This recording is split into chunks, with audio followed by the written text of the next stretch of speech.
started, we'd like to welcome Scottie Scheffler to the interview room here at the Players Championship. Scottie, just days removed from your win, the Arnold Palmer Invitational presented by MasterCard, your second and your last 3 starts. When you looked at the start of the year, did you have any idea that you'd get your first 2 wins in such a short time? No, not really. I was really focused on the first couple events to start the year. I took a nice break after the Bahamas. Started practicing right in the beginning of the new year, and I don't really put too many expectations on myself, and so I was just trying to really get ready for Palm Springs, and then after that, just out here trying to compete. Making your second start at the Players Championship, what can you take from previous experience here into this week? I like the golf course a lot. It rewards good shots and it punishes the bad ones. I think I've only played 3 competitive rounds here in the Players. I missed the cut last year, and then 2 years ago I had a good first round, but obviously it was canceled. So I really don't have too much experience around the golf course in tournament conditions, but I know the golf course pretty well just from playing junior tournaments here and from seeing it on TV. So it's a good test of golf, and as long as I'm playing well, I should score well out here. Great. We will open up to questions. If you do have a question for Scottie, just raise your hand. We'll get a mic to you. We're going to start over here on the left with Steve DeMeglio. Steve? Have you had any type of celebration since Sunday night? We went out to dinner on Sunday briefly, and then we drove here, so I wouldn't say too many crazy things happened, but it was a nice dinner. And then my grandma lives here. My parents are staying with her, so we went over there, hung out and relaxed yesterday, but nothing crazy. You've been in contention all 3 of your last 3 starts. Is it harder to maintain your mental game going into this tournament or your physical game going into this tournament? I would say mentally for sure. Physically, I feel great. Mentally, maybe a little bit worn out, but I got some good rest yesterday, and I'm taking it pretty easy today and tomorrow, so I should be rested come Thursday. Okay, we're going to go back right over here to Cam Morfitt. Cam, back right. Hey, Scottie. A long time ago, last month, you didn't have any tour wins, but if you get your 3rd in 4 starts this week, you could potentially become world #1. You need a few things to break your way in addition to that. But is that jarring to you? Does that sort of boggle your mind? I didn't know that until you just said that, so I wouldn't say I really pay too much close attention to stuff like that. So for me, I'm just really focused on this event and this tournament and kind of getting ready. This golf course provides a much different challenge than last week does, and I'm just trying to prepare for that. And just to follow up on that, there's so much focus on getting that first win and breaking through and whatnot. Did that first win inform your second one, or did it make the second one somewhat more doable, I guess, when it came to crunch time? I would say that I think most of the expectations about getting a first win are stuff that's from the outside. That's never something I put on myself. I like competing and I like playing well, and so that's always my goal going into the week, and I don't really think about, getting over the hump or monkey off the back or anything like that. I will say, second time around, it definitely felt a little bit different being in contention. I don't know exactly why, but, maybe it was just kind of a different set of challenges on that golf course where I was focused on just trying to make pars versus making a bunch of birdies in Phoenix. But it definitely felt a little bit different. Okay, we're going to go over to the left. Gary? Hey, Scottie, there's a little bit of a parallel in your career and what happened to David Duval. It took him 3 years to win, and then he won 3 in a row in '97. So do you feel like once you kind of mastered this trickle winning that you've got, you've think you got the potential to go on that kind of a run? Golf's a pretty funny game. You don't really, I don't really expect too much going into events. I'm always just trying to play good golf, and so I'm sure something like that could happen. I definitely don't think that it won't, if that makes sense. I guess I'm already a bit behind. I've only have 1 in a row right now, so I got to win 2. But I think it's just funny. I think it's almost more of a coincidence that I won twice in 3 starts versus there being anything, outside of that. I really don't know how to answer that, to be honest with you.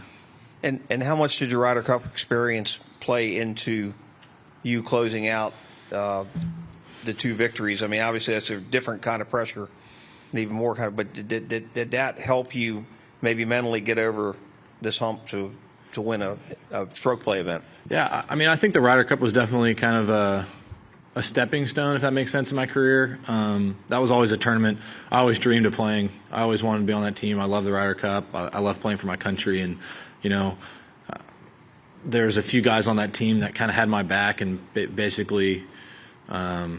I don't know if they voted me on the team or whatever it is, but there was a few guys on the squad that wanted me to be a part of that team, and it gave me a good bit of confidence and belief in myself, and that kind of maybe catapulted me a little bit for sure. That was definitely something I didn't see happening that early in my career, but I was very blessed to be on that team, and it was really cool.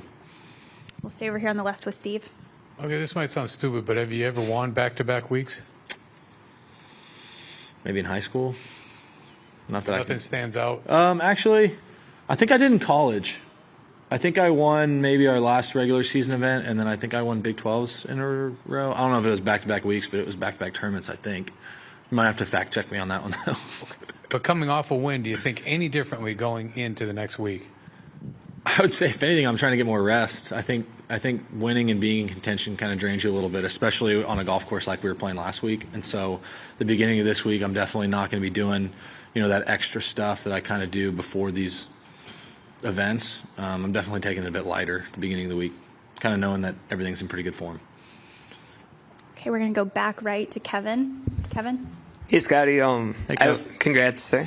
I wanted to ask, kind of thinking back now to your time on the Korn Ferry Tour and how you think that tour prepared you for what you've been able to do this last month and how your game has evolved from your time on the Korn Ferry Tour. Yeah, I would say the Korn Ferry Tour kind of helped me learn my routine week to week.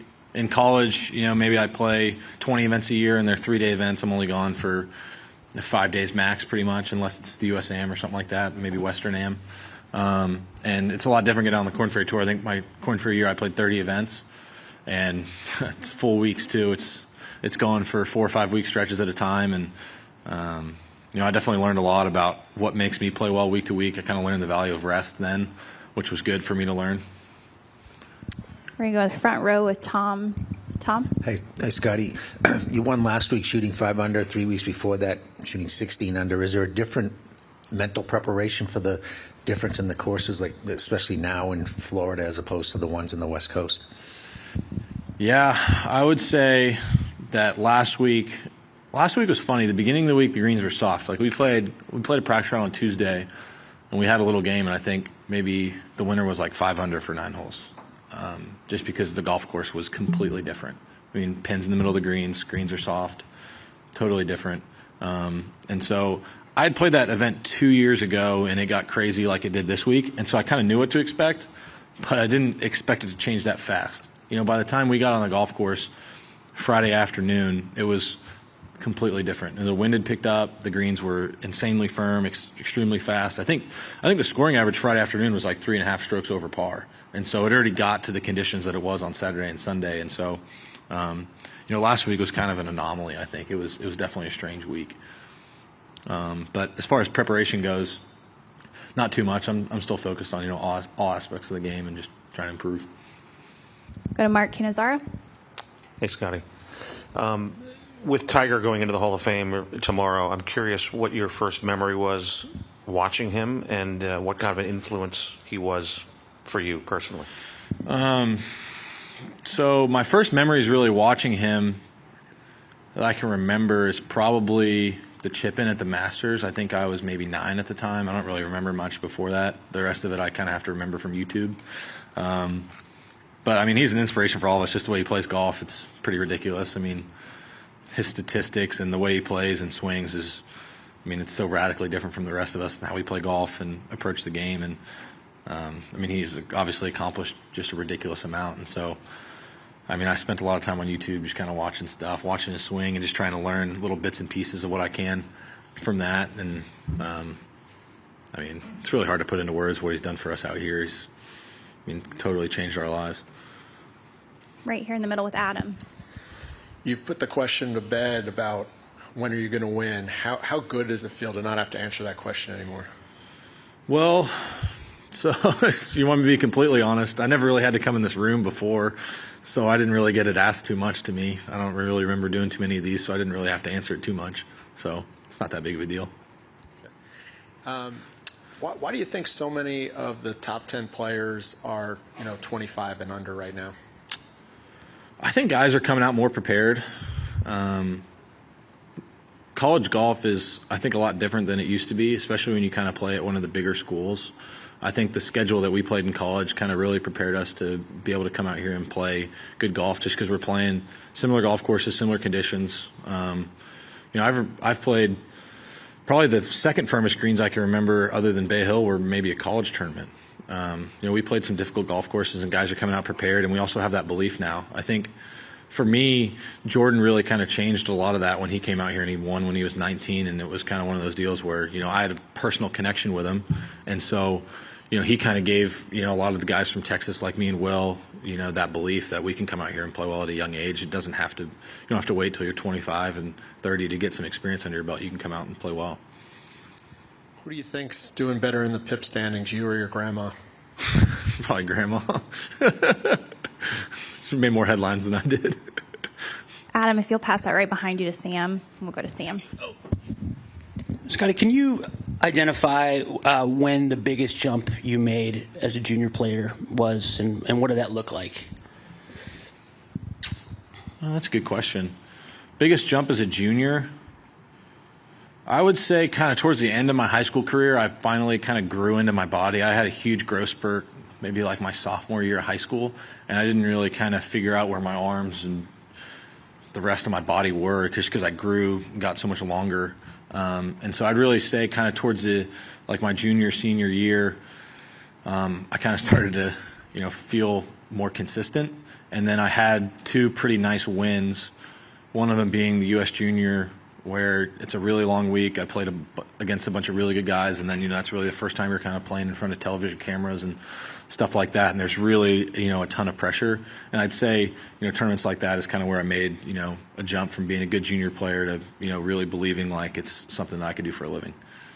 That was going to be my next question, which was when you actually thought about not just playing golf competitively well, but playing golf for a living. Is it? For me, I always wanted to be out here. As I remember when I was a kid at Royal Oaks, I used to wear long pants when I would practice, when I was 7 or 8 years old, and everybody used to make fun of me. But, that's what I did. That's what the pros did, so I wore pants. I never really, it's kind of weird. I never, expected to be out here. It just, it seemed like something that I wanted to do, and I never was too focused on it until I was out here. I was just always trying to get better. I never really, put too much thought into it. I was just trying to just keep getting better. All right. Yep, go ahead. Can you that shot last week under the tree, what's the first thought that's going through your mind when the ball doesn't even get into the fairway? I didn't really expect it to end up in the fairway. I figured it was going to either be on the green or greenside bunker or way right in the rough. And so where it ended up in the rough, even though it only advanced 30 yards, I just told myself that 5's not a bad score, and that's kind of a comforting feeling on, those hard golf courses. And so from there, I was like, I can just make 5 here. I got a reachable par 5 coming up. It's not that big of a deal. And fortunately, I made a 4 somehow, which was kind of a miracle at that point in the round. Can you recall a bigger par save in your career? Probably not. No, probably not. I mean, that's probably actually, there's one. I got up and down my last hole in Q school to get my card for the web.com. And I would say I probably felt more pressure over that one than I did at Bay Hill, just because you're kind of fighting for your career. It's a little bit of a different environment. And I think the one at Q school, I got up and down on 17 and made birdie. And then to get on the number, and all I have to do is par 18. I hit it right down the middle. I had 125 yards to the pin. I hit the worst wedge shot that I've ever hit in my entire life. Snap, hook, 150-yard shot that went 25 yards from the pin. I was on a downslope kind of chipping back to the green. And I'm like, how did I end up here? And, there's all that pressure of, what I'm going to do the next year. And those thoughts start coming in. And, I ended up chipping it pretty close and tapping it in. And so I would say that one I probably felt a little bit more pressure just because the stakes are a little bit different. All right. Well, congratulations again, Scottie, and thanks for joining us today. Thanks.